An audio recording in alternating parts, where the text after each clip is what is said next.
Yo, what's going on? It's Kriegus. Welcome back to the Adventures of Kriegus. Today we're going to be talking about 5 questions that were frequently asked when I was helping people start their hiking endeavors at REI. So let's get into this, make it a quick video.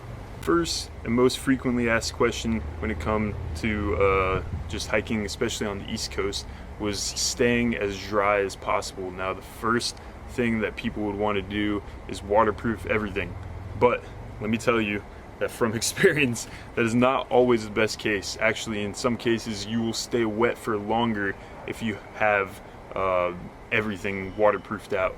Starting with your shoes, if you get water in waterproof shoes, the waterproofing works and it's hard to get out.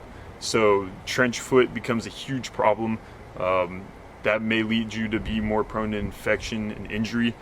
So definitely watch out for that.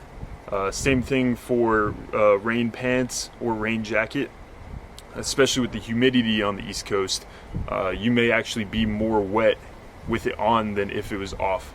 So definitely choosing things that are breathable and won't essentially work against you. That's the whole goal. Looking on the topic of clothing, sun protection. So I see a lot of people who pick up a bunch of sunscreen and plan to use that for the trip, and that's all well and fine until you get into something like through hiking where it's a bit more long distance, longer time you're spending out there, and that's where it may become a problem. So definitely recommend having some sort of clothing that's rated for sun protection, and that way you're more consistently protected, and if you run out of sunscreen or something, it doesn't affect you too drastically. Question I was asked was trying to find a proper wilderness area. Now in this day and age it's a bit different. A classic example of that is the 100-mile wilderness in Maine, and that was named the 100-mile wilderness probably back when it was a wilderness, but actually when I was hiking the Appalachian Trail in 2023, I realized quickly how much of wilderness it isn't anymore.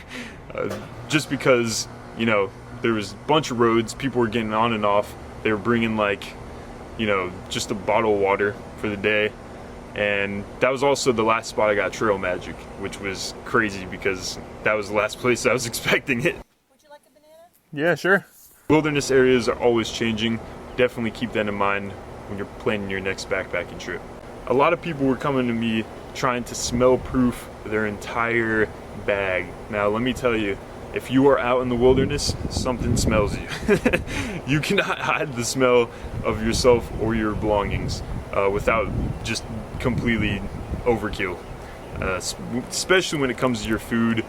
Bears have a sense of smell 7 times stronger than a bloodhound's, so I guarantee they're going to smell something, whether that's your food or you having touched your food and then touching your bag. Like, they're gonna smell you, so you're not gonna be able to smell proof your items, but there are plenty of ways to mediate that. Now the 5th and final topic, and probably the biggest mistake that people make when going in and getting ready to plan a backpacking trip, is proper protection when you are out in a wilderness from dangerous situation. Now the most purchased item that I have dealt with for this occasion is bear spray. Now obviously everyone values their life, so they want to stay as safe as possible, but I witnessed a lot of people purchasing bear spray when they did not need to. So in black bear territory, I personally would say that it was less likely that you would need that than in grizzly territory. And I also want to bring up the fact that not everyone really knows what bear spray does. They kind of think it's just like pepper spray, but pepper spray usually shoots about like 10 feet, has a pretty thin area of spray, whereas bear spray could shoot up to 40 feet and has a giant cone-shaped area of spray. So when people were purchasing bear spray at REI, they didn't take into regard the fact that there's a huge area of spray. So if you're hiking with anyone else or an animal, you have to really think about where that is going and where the wind direction is, because what is worse than encountering a violent bear. Encountering a violent bear while blind with bear spray. So definitely take into account what you were using, what you were purchasing, and test it out beforehand. But please test it out, safely. That is not something to take lightly, because it could cause harm to you or someone else and not be used in the right manner.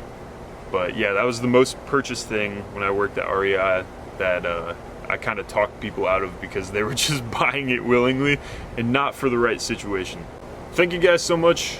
This was a quick video I just wanted to make because I was bored and just felt like posting something on the YouTube channel because it's been pretty dead lately. And I got this new camera I wanted to test out, so saw a perfect opportunity to have some fun. But if you have any questions or want to spark some positive conversation about the topics I brought up, hit that comment section below. Leave a like and subscribe. And if you would like to support my endeavors, plenty of links down below. Check out my new book, The Next Step. I'll see you next time, which might be on trail.